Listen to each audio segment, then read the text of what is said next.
Welcome to the Artist Academy podcast, a place where we focus on the business side of art to help you attract more customers, increase profits, and ultimately live a life of creativity and financial freedom. I'm your host, Andrea Earhart, and I just love talking to people who live outside the box, and today's guest fits that description perfectly. This week's episode features watercolorist Andrea England.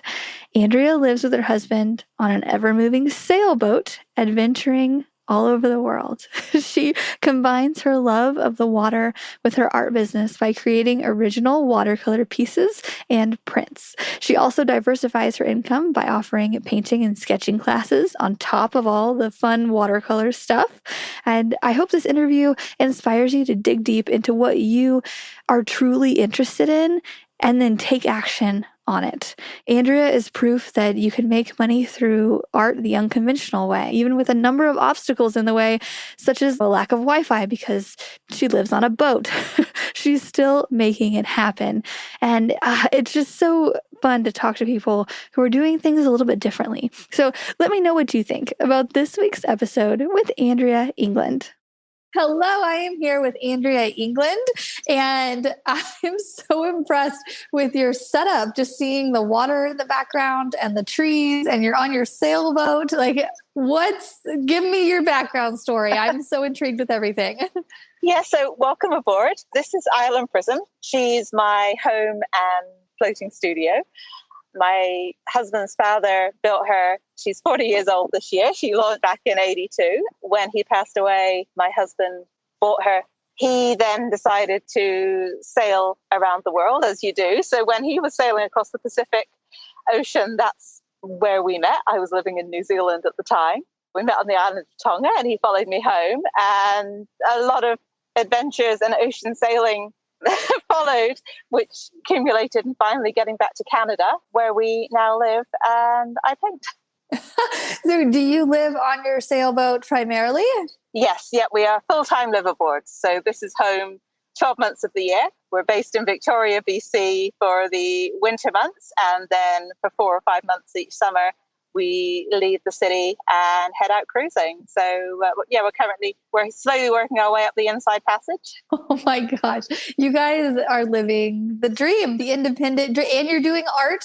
How did art come in with this? I started sketching back in 2013. My husband and I were on our honeymoon. So having the boat, we decided we were going to do things in style. So we sailed from New Zealand up through Southeast Asia as far as Thailand. And then my dad was sick, so we flew back to England, which is where I'm from originally, to visit my family. I ended up going through all my sort of high school portfolio, paintings and sketches that I'd done back then. And Mum was like, I can't believe you're not sketching anymore. You need to pick up your paints. So she sent me back to meet the boat in Malaysia with sketchbooks and my old watercolors and everything. So I picked up the habit there of kind of journaling every day, drawing where we were, drawing the anchorages, the animals that we saw. And then when we got back to New Zealand and I went back to my job as a teacher, I tried to then pick that up as a regular practice. So when we left New Zealand again in 2017 to come back across the Pacific to Vancouver Island, I kept up the sketchbook practice as we went. So as well as photos, I had all these travel journals. Then when we got here, decided to have a go at putting some art into some shows, was blown away to actually get accepted, and things kind of grew from there. Is that how you primarily make sales, is putting your art in shows? Not these days, no. Since the pandemic especially, it's mostly been online. I do still have artwork in shows. It's great to get out there and actually have things seen in person and on the wall. But mostly an online business, which is awesome. It means it can come with me. Yes. Okay. So mostly Instagram or? Yeah, largely Instagram. Yes. I have my own website, but Instagram's sort of how I've made a lot of my connections. That's amazing. So you have a very specific style, like based on how you live. And I love that because it's all just a reflection of who you are. And so you basically mostly stick between in that style. Do you get a lot of commissions? That people asking for that? Do people ask for other things? How does that work? If I'm doing a commission, then yes, I like it to be in my style. It's what most people want and what draws them to me. And before I take on a commission, I like to know that it's achievable and I can make my client happy. So yeah, they tend to be sticking with that style normally. I get a lot of sort of ocean scenes, landscapes, people who have cabins by lakes and by the sea do those as well, sailboats. Oh, I love it. And they're finding you online and you're traveling. So whenever you're away traveling, how does this logistically work? Because my business brain is is kicking in. So they message you on Instagram and they talk about maybe what they want. You give them a price. You paint it on your sailboat, which is constantly moving. And so do you ever have and then you ship it. So I'm curious of those last two parts. So is it, you're pretty accustomed to just painting on your sailboat? Do you have an easel? Do you mostly have a desk? Or how does that work logistically? Yeah, I work on a table mostly. With being a watercolorist, that's pretty practical. I wouldn't have space. It's a 36-foot boat, so I wouldn't have room for a full-size easel. A table easel might work. So yeah, I'm used to painting on the boat. The biggest logistical challenge, depending on where we are, can be A, internet access, and B, access to shore, things like post offices. I was shipping a painting the other day and we went ashore to the post office and they only had one size of box, so I ended up having to pay extra for shipping for this painting because the box is a few inches each diameter bigger than it should be. So, there are occasional stumbling blocks like that. But yeah, when someone takes on a commission, I just have to be very clear that, it tends to be a lengthy window in order to just give myself time to do it, or I have to set up in advance whether there are tight deadlines so I can make sure that I'm somewhere where there is reception and so I can send them images backwards and forwards to actually get it done. Okay, yeah. So all these artists out there hearing this, and if you're complaining today that you're not sure how to ship or do things, there are other logistical problems that we could be having. So, and just the access to internet, yeah, that's a huge one to be able to respond to them and communicate. And so we love to talk about money here at the Artist Academy. And how do you price things? Like, what do you have, like a tier system? About what range do you usually do commissions? Do you sell prints? Yep, I price by size. So I use linear pricing, sort of adding the width and the height. And then I have a multiplier, which I think is 14 at the moment, which then sort of takes me up into about 16 by 20. And then above that, I'm then, just multiplying the width by the height. And I think I have a 1.5 multiplier for that at the moment.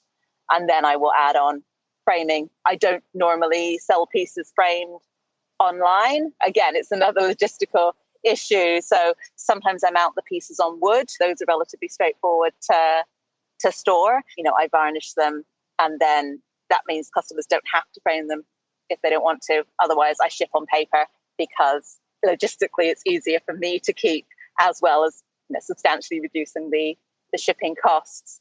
I do sell prints.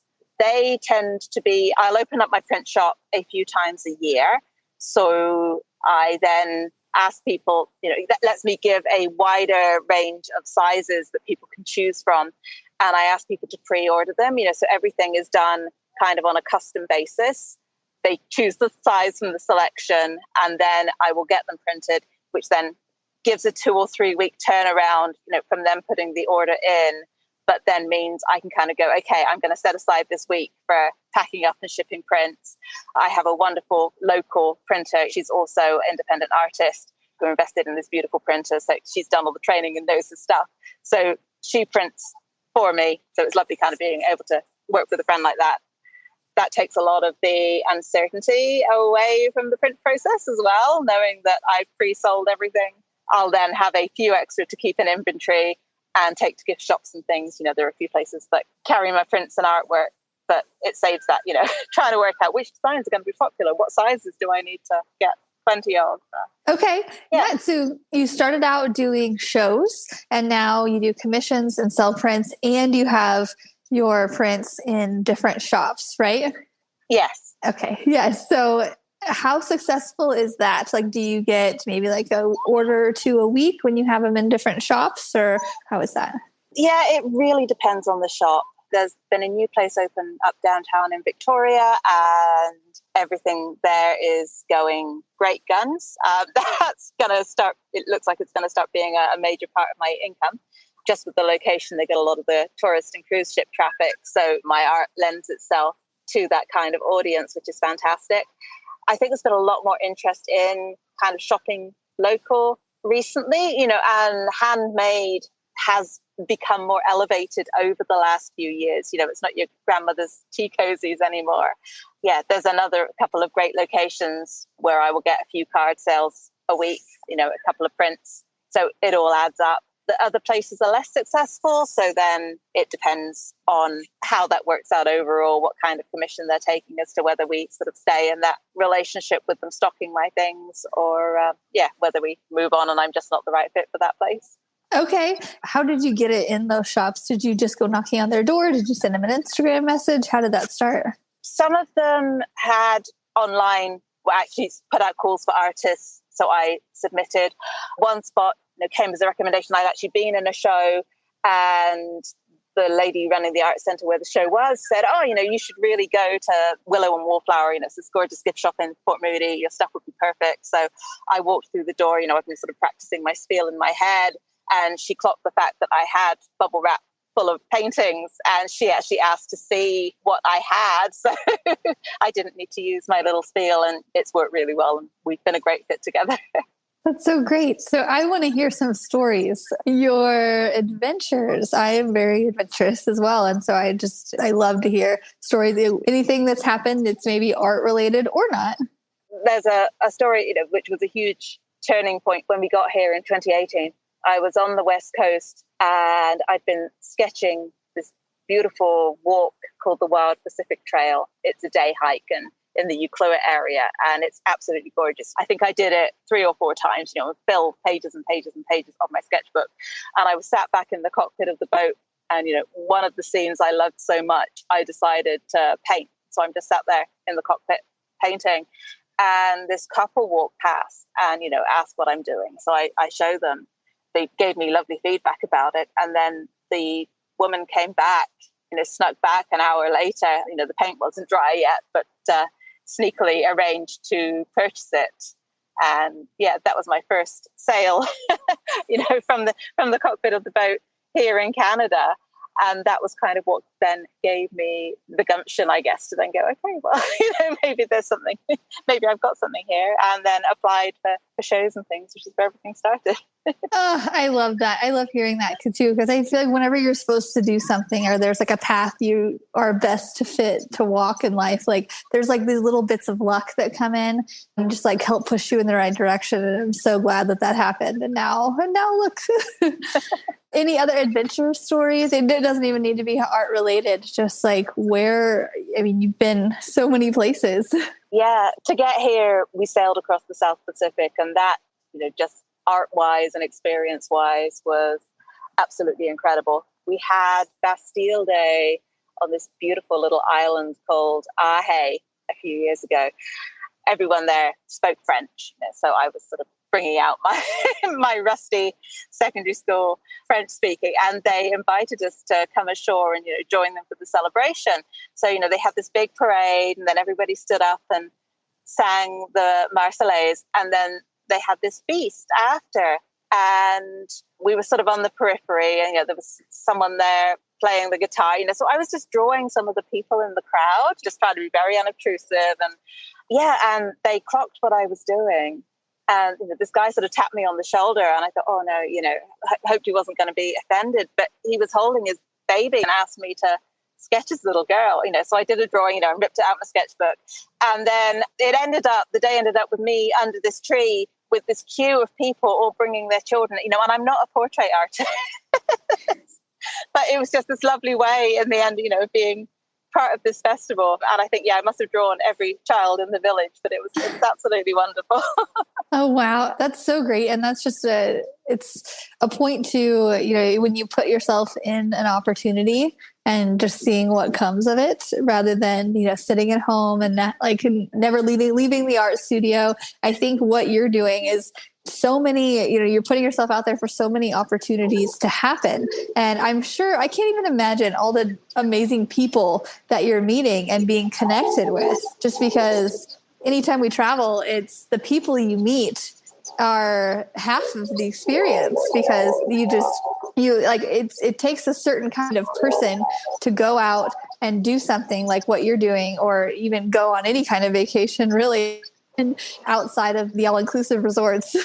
But so what kind of connections have you made in your travels? Yeah, it's been a great way of meeting people. You make connections with the locals, especially, small places. One of the wonderful things about being on the boat is we get to visit places where, they don't necessarily get many visitors. So, sometimes they give us such a warm welcome, and people are so generous and happy to show us around, tell us about their town and where they live. When you get to experience a bit of their way of life, it can be a wonderful eye-opener in so many ways, when you kind of get out of that all-inclusive experience.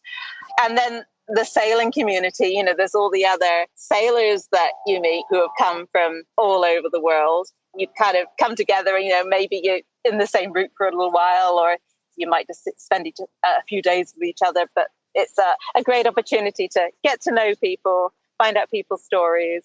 Yeah, and just have that interaction that you wouldn't have staying in Canada or staying wherever. Yeah, just the different points of views I found and the different ways people live. It's eye-opening to just get out of the norm. Like I live in Missouri in the Midwest, and things are pretty like standard of, what you do every day, like 9 to 5 and all of the stuff. And just getting out and traveling is one of the things that really helped open my eyes to, oh, wow, there's other possibilities for things that you can do with life. Yeah, this is a podcast all about art and business and all of the things. Do you have any business tips for artists that are maybe up and coming, that are trying to make it full time? Perseverance, I think, has been a big key. There's that degree of luck. There are definitely those moments where the universe goes, hey, this is something you should be doing, and gives you those hints. But it's also, just keeping showing up, whether it's turning up to the easel or table in my case, and having a go at painting on the days you don't really feel like it, or keeping trying different things with Instagram Reels to find out what actually sticks, or, just keeping posting, trying different forms of social media to find out what fits you. There's so much out there, but just keeping turning up with something, working at it, playing, being willing to learn about it. You will build things eventually. I think sometimes, we can look at these success stories, and be told that, oh yeah, you can have a 6-figure business in a year. And I'm sure that's true for some people. I have a business that supports my lifestyle. It's not 6 figures yet, but it's taken time and energy and effort and showing up. Yeah, so true. Yeah, I feel like it's such a long game. We all love what we do, so why not be in it for the long game and just have some patience?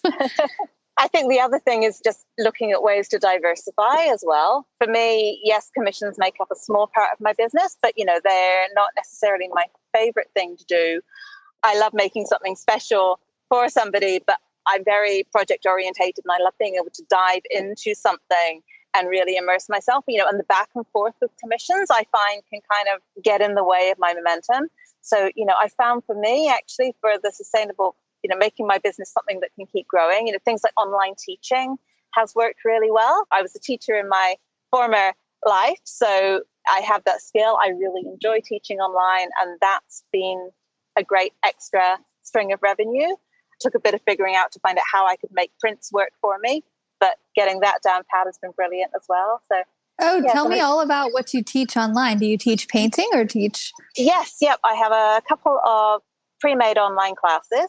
Again, because of the boat and the fact our internet access can come and go, sort of having a sort of membership wouldn't work so well. I would hate to have people kind of signing up and paying and then not be able to access me for a month. So yeah, I have a pre-recorded watercolor class which is how to paint watercolor coastlines. So we sort of go step by step from sort of, mixing greens and painting trees to different techniques for water, and the idea is to sort of help people. They can paint like me if they want to, but I teach a variety of techniques. So, it's how to paint like them.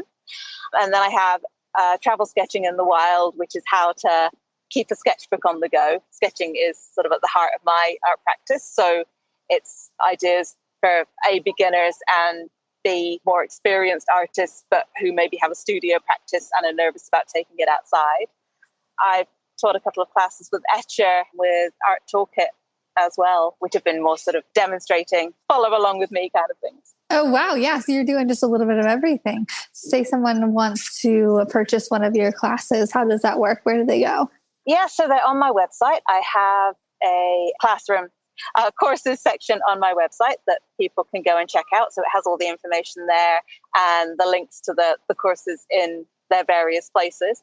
I put together some sort of free ebooks as well to give people a bit of a taster and a free source of information, A, for the watercolors and B, for the travel sketching. So they're housed on that courses page as well. Do you have tutorials on how to sail? Just kidding. No, no, but you might be on something.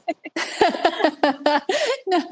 Oh my gosh, that's awesome. I love that you're just taking your interests and you're integrating it into your life, and like with teaching and with painting and traveling and all the things. It's admirable and interesting. And you're somebody that I am going to enjoy following for years and seeing, because you just never know where somebody like you is going to end up. I always meet people and I meet them in a different country and we chat over dinner or something, and or like this. And then in 5 years, they're like, oh yeah, I just decided to move to the Arctic for a couple of years. Just switching it up.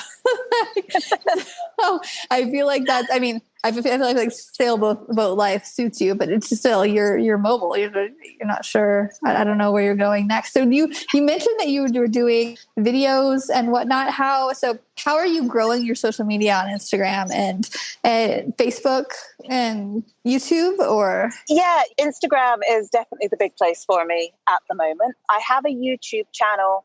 I don't post on it regularly enough to really be able to get a lot of traction. So that's mostly there to host videos that I'll then put on my blog. So people can then watch them through my blog page, and they can follow me on YouTube if they want to, or join the newsletter to access everything from the blog. Yeah, I have a basic presence on Facebook. I don't find that kind of goes as far as it used to, but there are still a lot of people on Facebook who haven't migrated to Instagram, so it's worth having. And I have my Instagram posts set up so they then cross post to Facebook, so it's, other than replying to extra comments, it's not a lot of extra work.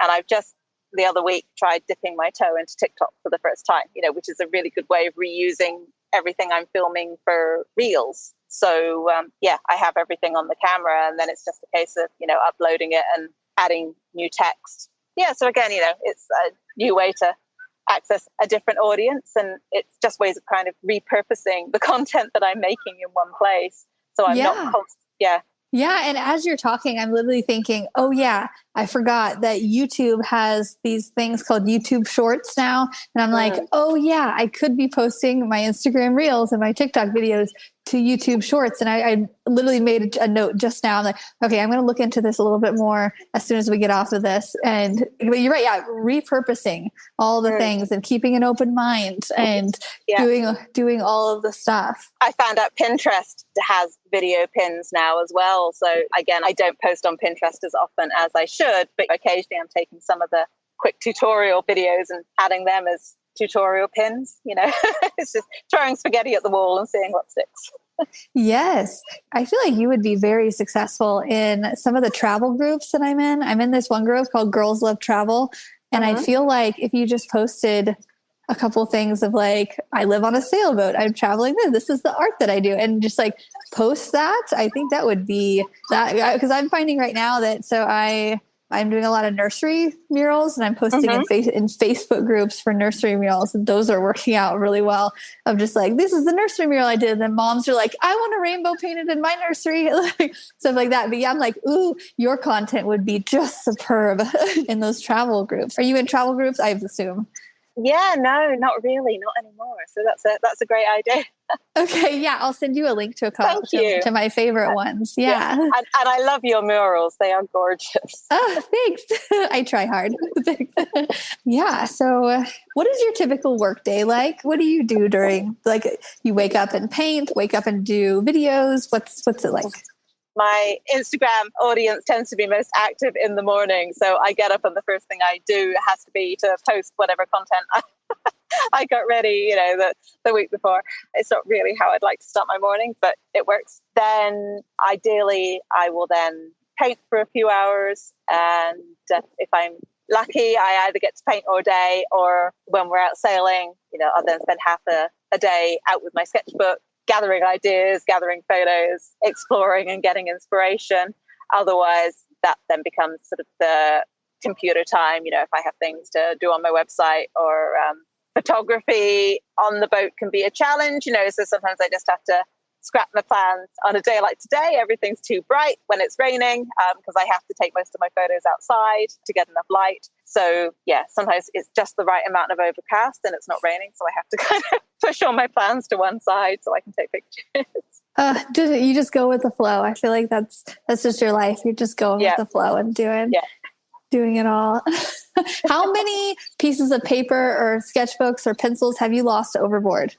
Only one brush. Unfortunately, it was a collegiate table, but only one brush. I am happy to hear that, because I'm just looking at that water feet from you and like, oh, wow. So that's good to know. Okay, that's all I had for today. Thank you so much for coming on. If you want to leave us with any kind of advice for artists, like mostly like thinking back to when you were just starting out, like the advice that you would want to hear now that you know what you know. Practice.